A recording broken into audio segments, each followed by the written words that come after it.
Hello amigos, my name is Jatin and welcome to my channel techyrators.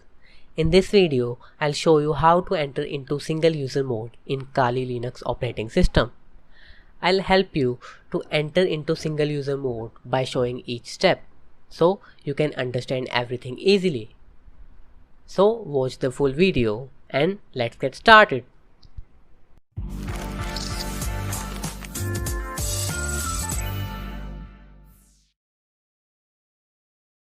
So here, first thing you need to reboot your system.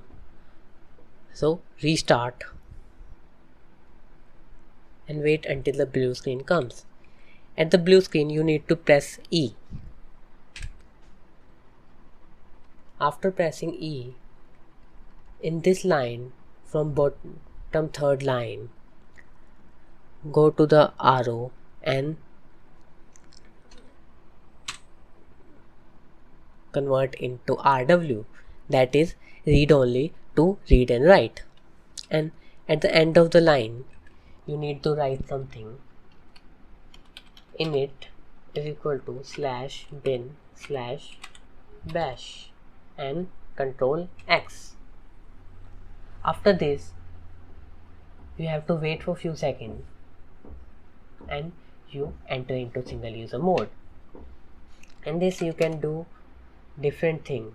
You can access files that is present in your system without logging into any password, without using different password.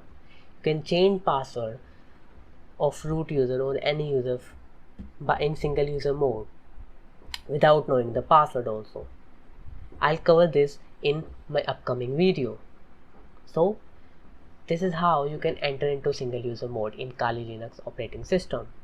So for now, do subscribe to my channel techyrators and don't forget to click the bell icon. And if you like my video, please hit the like button. And for now, bye bye.